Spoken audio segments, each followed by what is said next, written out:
Estamos en los profundos valles pirenaicos de Boí y de Arán, lejos del poder musulmán asentado en Zaragoza y en Barcelona, en la frontera entre Francia y España. Aquí hay una economía, hay unas poblaciones bajo el poder civil de los edil y el poder religioso de los obispados de Urgel y de Roda.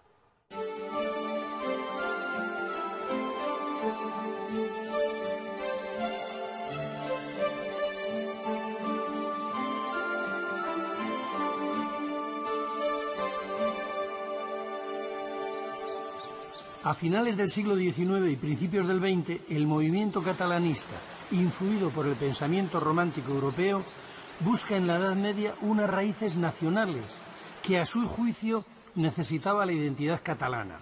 Historiadores y arquitectos modernistas, viajeros incansables, encontraron en la Alta Ribagorza uno de los conjuntos medievales más homogéneos, las iglesias románicas del Valle de Boí.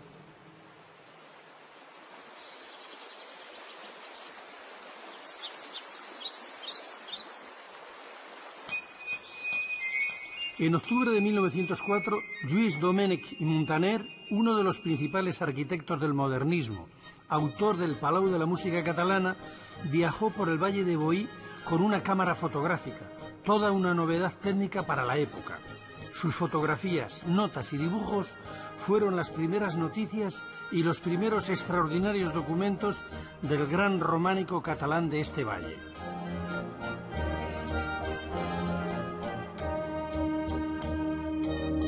Bueno, los arquitectos siempre nos aproximamos a los monumentos a través del dibujo. Para mí es emocionante ver estos exquisitos y maravillosos dibujos y bocetos con detalles y contexto del gran don Lluís Domènech i Muntaner.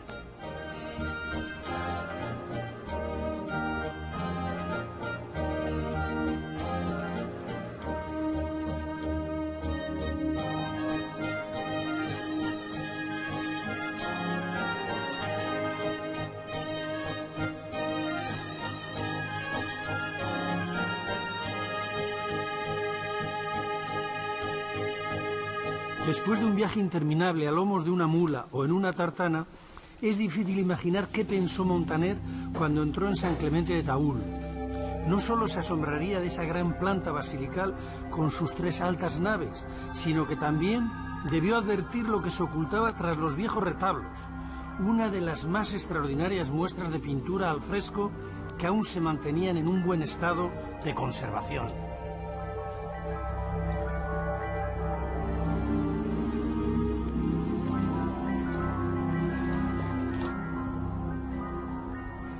Esta iglesia de San Clemente de Taúl, al igual que el resto de las del Valle de Boí, estaba totalmente pintada, tanto al exterior como al interior. Los interiores tenían que ser absolutamente espectaculares. Participaron en su decoración grandes maestros europeos, italianos y franceses. Son una de las joyas del románico pictórico europeo y son las que han dado merecida fama universal al románico catalán.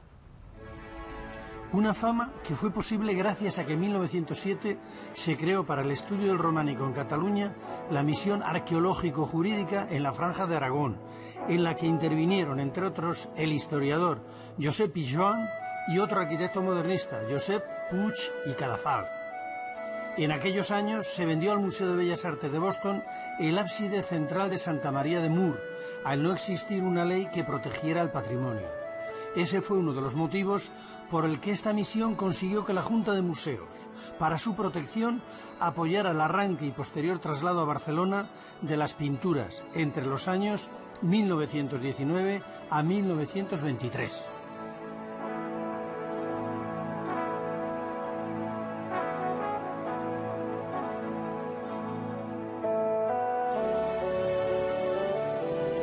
Dirigió la operación el restaurador italiano Franco Stefanoni. Para ello empleó la técnica llamada de strapo. Después de limpiar y fijar las pinturas, se preparaban telas de algodón con cola animal soluble al agua y se aplicaban sobre ellas.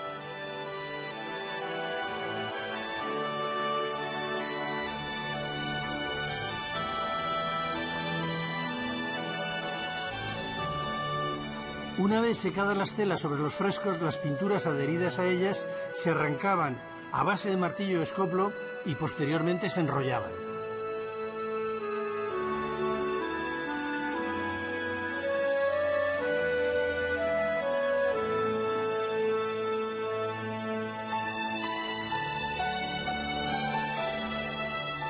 Después las introducían en cajas de madera para su transporte a lomos de mulas en un viaje impensable por aquellas sierras. Al llegar a su destino en Barcelona, se despegaban las telas con simple agua caliente y se montaban en bastidores de madera que recreaban las formas exactas de los ábsides y de los muros de las iglesias originales. Y esas son las pinturas que hoy en día podemos contemplar en el Museo Nacional de Arte de Cataluña en Barcelona.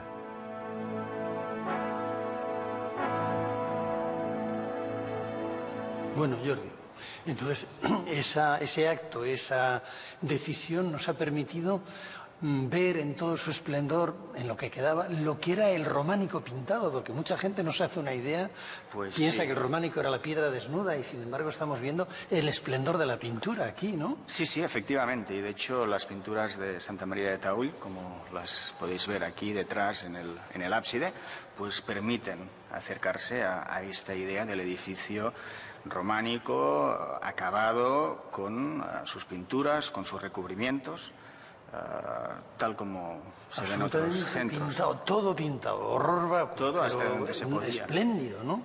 En este caso lo llenaban todo. Sí.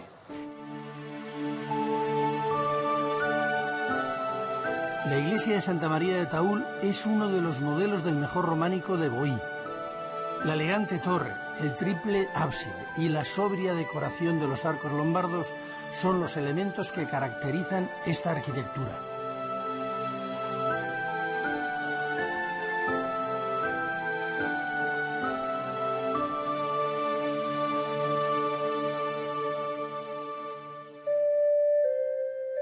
En el gran ábside de Santa María está representada una adoración de los reyes con los apóstoles San Andrés, San Pedro y San Juan a sus pies, con una calidad técnica y compositiva solo comparable a las del ábside de San Clemente. Estas pinturas, emparentadas con las de San Baudelio de Berlanga y Santa Cruz de Maderuelo en Castilla, o San Martín de Lines en Cantabria, son una de las cumbres de la pintura al fresco del románico hispano.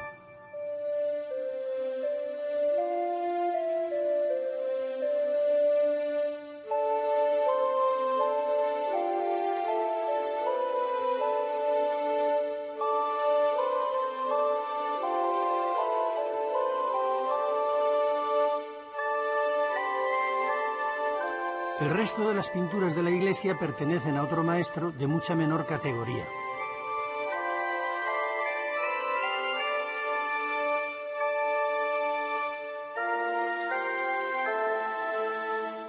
El juicio final, situado a los pies de la iglesia, es uno de los temas recurrentes en el mensaje teológico románico, como el de la lucha de David y Goliat, representado en la nave lateral.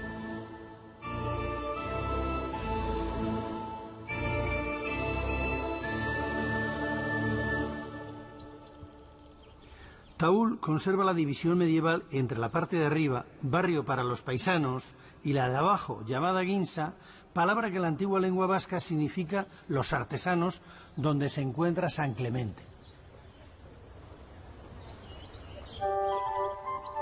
Consagrada el 10 de diciembre de 1123, un día antes que Santa María, San Clemente, con la torre campanario más alta del valle, es la iglesia más conocida del valle de Boí. Aún se conserva algún resto de pintura en una ventana del ábside, recordándonos que el exterior de estas iglesias también estuvo pintado.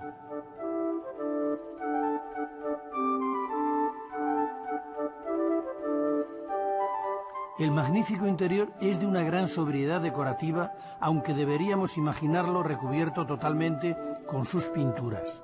Las del ábside son la reproducción exacta del original. Este se encuentra en el Museo Nacional de Arte de Cataluña en Barcelona. El artista, siguiendo el texto del Apocalipsis de San Juan, presenta un grandioso Cristo Majestad con los símbolos de la Iglesia triunfante.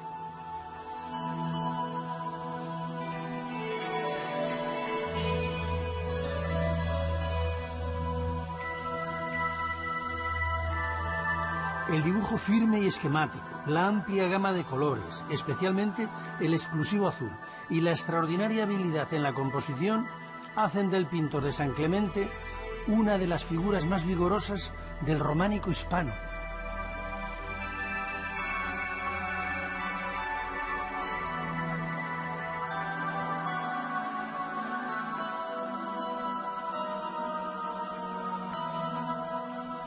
Los ojos de Dios, porque todo lo ven, están en todas partes.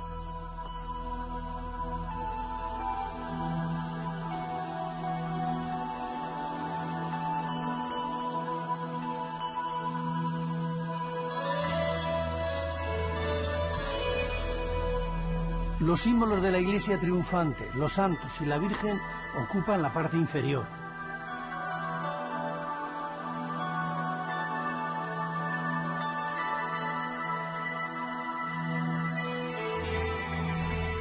En el arco de la bóveda anterior al ábside está representada la parábola del pobre Lázaro, con el cuerpo cubierto de llagas.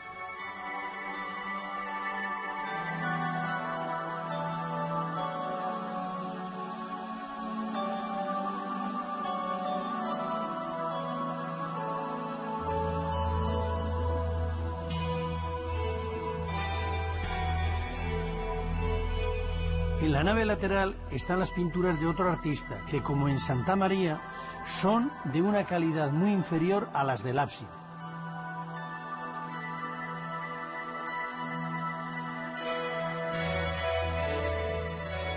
Este banco presbiterial es una muestra excelente de un trabajo en madera, que sigue las características del estilo lombardo arquitectónico.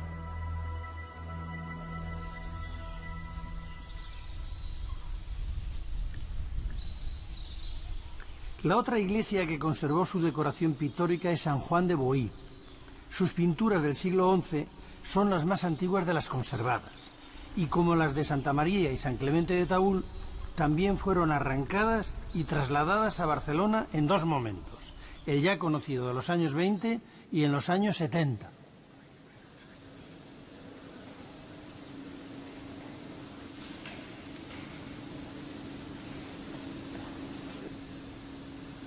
La originalidad de estas pinturas está en sus temas, excepcionales en el románico europeo. Representan a saltimbanquis, malabaristas y una serie de animales fantásticos inspirados en las ilustraciones apocalípticas de los beatos.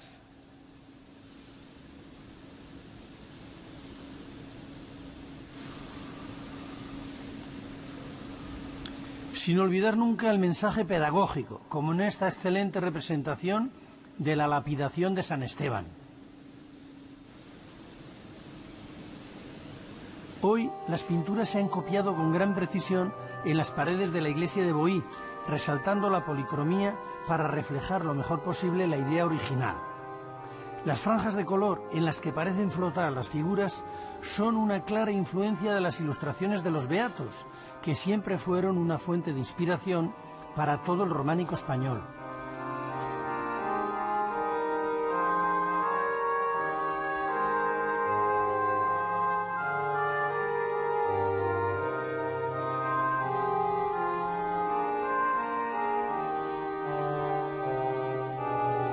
Aquí podemos ver en todo su esplendor, aunque no sea el original, esa magnífica representación de la lapidación de San Esteban. Una narración casi cinematográfica, con los malvados torturadores tirándole piedras al santo, que refleja en su rostro una serenidad ejemplar.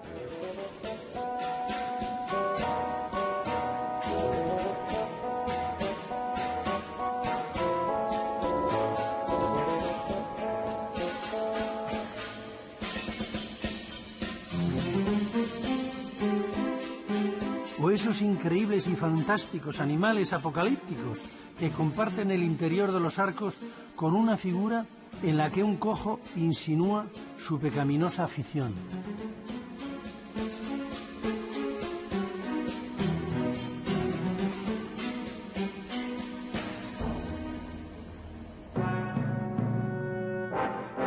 En el año 1936, al comienzo de la Guerra Civil Española, la Generalidad, ante el temor a los bombardeos o a la acción de ciertos grupos sindicalistas, decide trasladar su patrimonio a la Villa d'Olot, cerca de la frontera con Francia.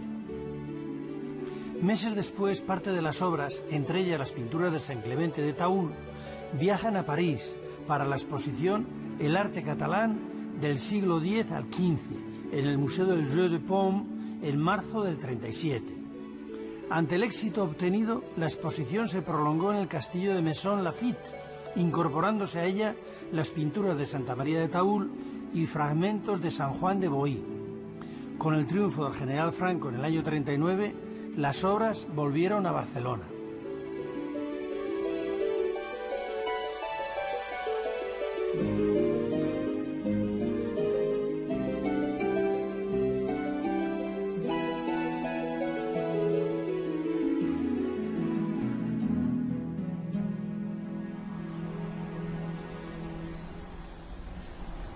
Desde el campanario de Taúl se puede ver el de Boí y desde este el de Santa María de Eri-Laval, abajo en el valle, el segundo más alto de la comarca. Quizás esta fuera la razón de su altura, la comunicación entre pueblos que apenas se dejan ver entre las montañas. En ellas, perseguidos desde Francia y Aragón, se refugiaron los cátaros, seguidores de la herejía albigense, que negaban la crucifixión real de Cristo y la Eucaristía. El descendimiento de la cruz es la imagen que utiliza la Iglesia en defensa del dogma, como este de Santa Eulalia, cuyo original se encuentra en otros museos. La composición se repitió en los valles de Boí y de Arán, en la mejor muestra escultórica románica conservada de estos valles, que además debían de tener unas posibilidades expresivas hoy desconocidas gracias a la articulación de los brazos del Cristo.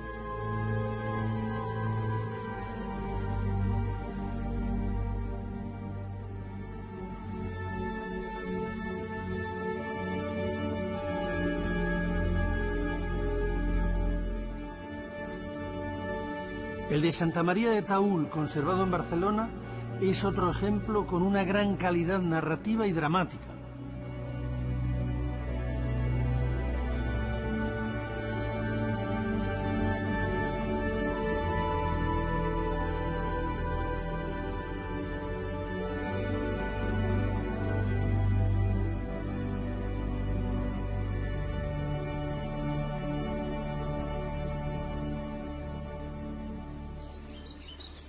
Los valles de Boí y de Arán muy posiblemente estuvieron poblados por vascones, hasta la Alta Edad Media.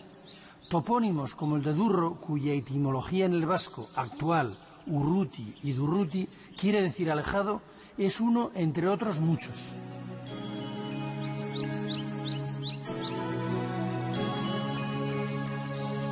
La iglesia románica de la Natividad de Durro sigue el modelo de las anteriores, pero con la particularidad de que en su portada aparecen unos capiteles con figuras que, aunque muy desgastadas por el tiempo, son una excepción en estas iglesias. También posee el mejor cerrojo de forja medieval, decorado con figuras esquemáticas casi infantiles.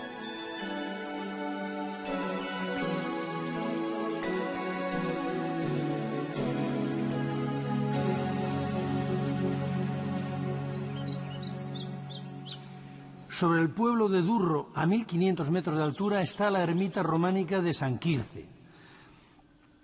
A pesar de su aspecto tan humilde, en su interior se encontró uno de los frontales de altar más interesantes del románico de Boí, pintado al temple, cuyo original está en el Museo Nacional de Arte de Cataluña. En él se narran los martirios de San Quirce y de Santa Julita, con ellos dos en el centro, en una mandorla, como si fueran la Virgen y el Niño. Alrededor se representan las poco refinadas torturas a que fueron sometidos.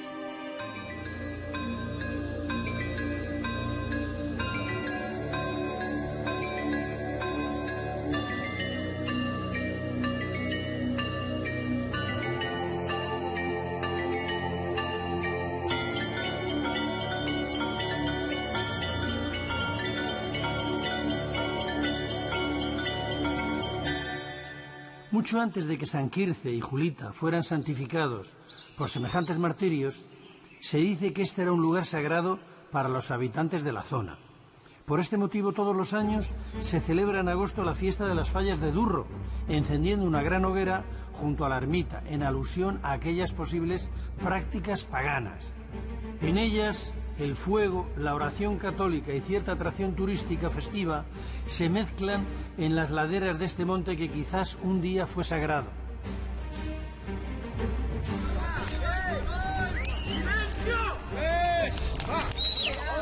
Padre nostre, que estàs en el cel, siga santificat el vostre nom.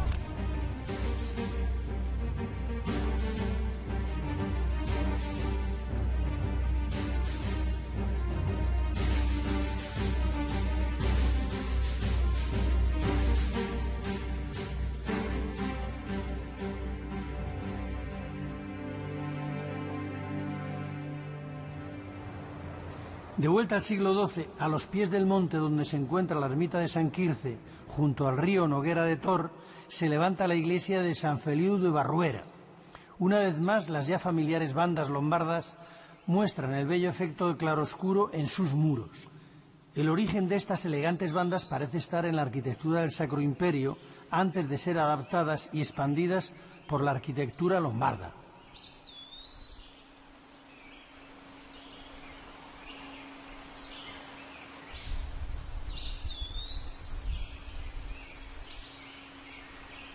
Y de nuevo la comunicación visual entre las iglesias de Boí.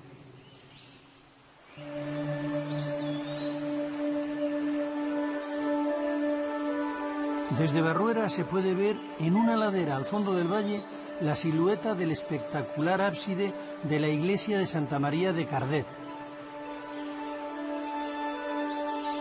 Su gran altura es la solución para salvar el pronunciado desnivel del terreno, lo que aprovecha el arquitecto para construir en su interior una cripta, la única en esta región.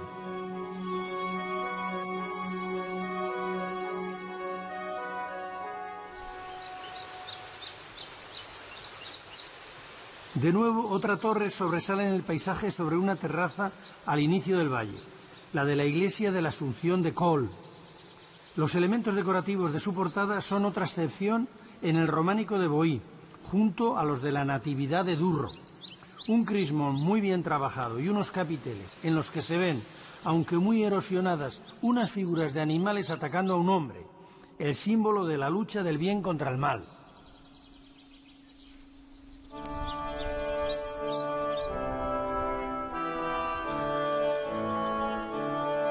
Las 9 iglesias del Valle de Boí que hemos visto fueron declaradas por la UNESCO en el año 2000 Patrimonio de la Humanidad.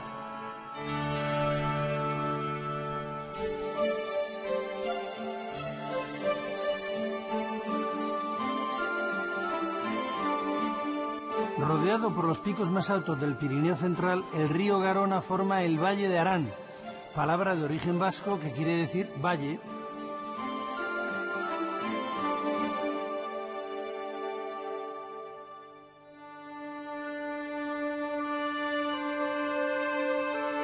El primer testimonio histórico sobre el cristianismo aranés es muy peculiar, la celebración de un concilio cátaro en el año 1167. Esto significa que aquí hubo una notable presencia de cátaros, hasta el siglo XIII, en que fueron derrotados.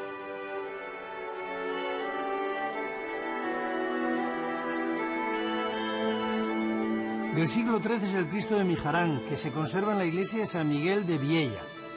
Es un busto en madera de un descendimiento como los de Boí, que expresa su mensaje con un profundo dramatismo.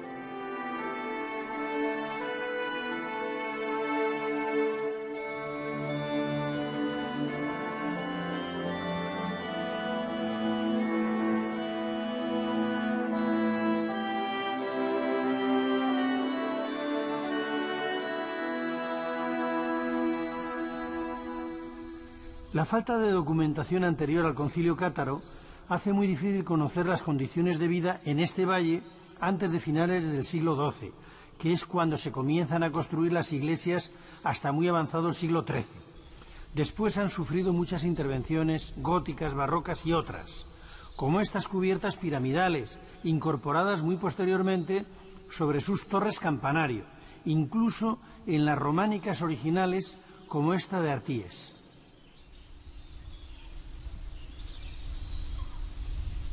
Aquí en el Valle de Arán tenemos muestras de románico más tardío que en el Valle de Boí. Se mantienen los ábsides lombardos, con esta influencia italiana. Es un románico más pleno, como muestra la labra de los canecillos. Esta iglesia estaba abovedada, y el empuje de las bóvedas al carecer de contrafuertes obligó a ponerlos posteriormente para evitar el desplome de las naves.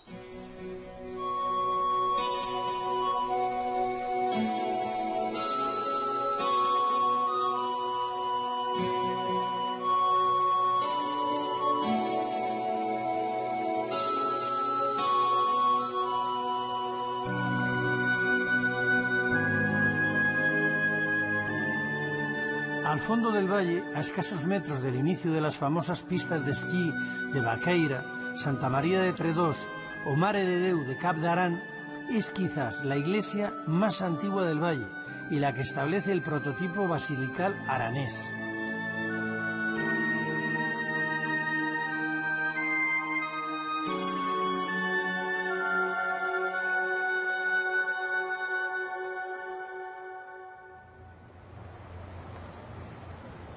En el otro extremo del valle, en la localidad de Bosost, junto al río Garona, la iglesia de la Asunción es el ejemplo mejor conservado de este modelo.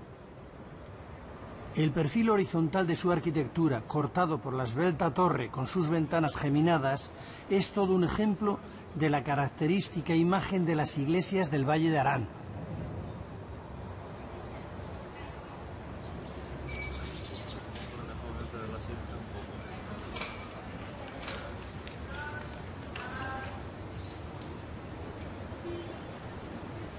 Además, posee dos excepcionales portadas. La de la fachada, que da al mediodía, está decorada con un elegante crismón, y la del muro norte con una de las joyas del románico aranés, el relieve del tímpano con un curioso pantocrátor en el que se representa al sol y la luna a los lados de la cara de Cristo, y los 4 evangelistas muy bien ajustados a la forma curva del espacio.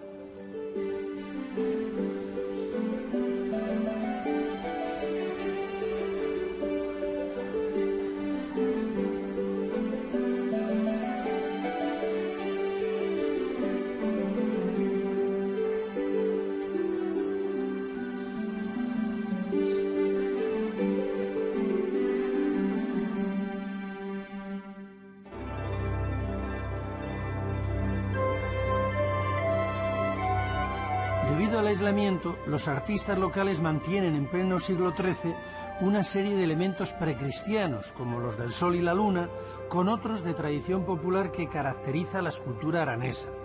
La portada y casi único resto románico de San Pedro de Escuñau es un buen ejemplo de este estilo ingenuo y arcaizante, que se inspira en modelos muy anteriores, posiblemente del románico del Alto Aragón.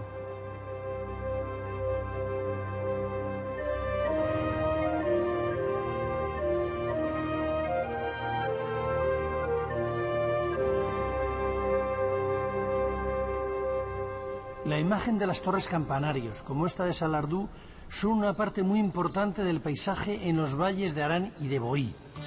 Las fotografías de aquel grupo de historiadores y arquitectos modernistas que buscaban en la Edad Media unos arcanos nacionales fueron el primer paso para la conservación en Cataluña de su patrimonio románico, un estilo que, como indicó Josep Puig y Cadafalch, se formó al margen de cualquier frontera política.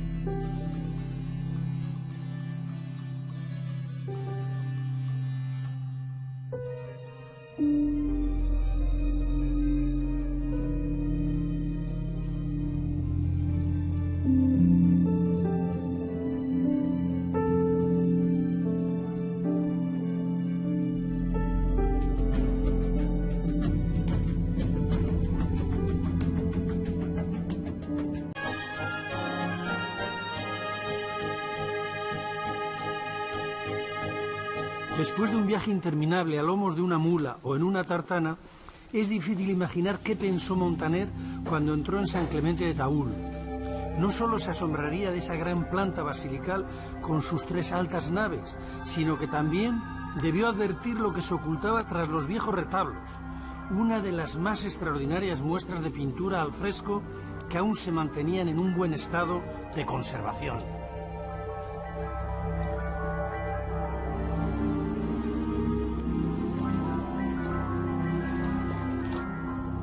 Historiadores y arquitectos modernistas, viajeros incansables, encontraron en la Alta Ribagorza uno de los conjuntos medievales más homogéneos, las iglesias románicas del Valle de Boí.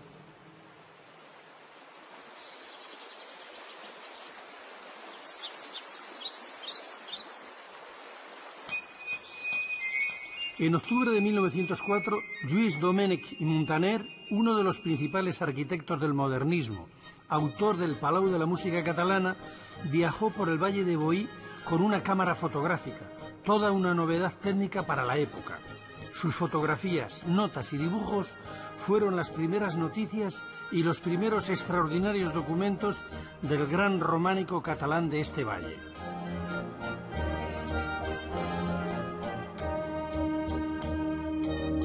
Bueno, los arquitectos siempre nos aproximamos a los monumentos a través del dibujo. Para mí es emocionante ver estos exquisitos y maravillosos dibujos y bocetos con detalles y contexto del gran don Lluís Domènech i Muntaner.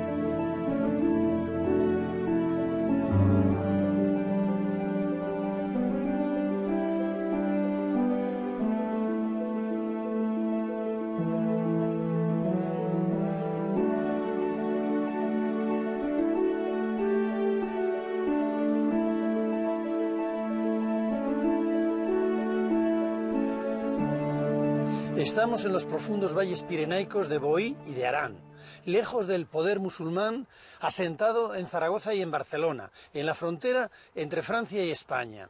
Aquí hay una economía, hay unas poblaciones bajo el poder civil de los Eril y el poder religioso de los obispados de Urgel y de Roda.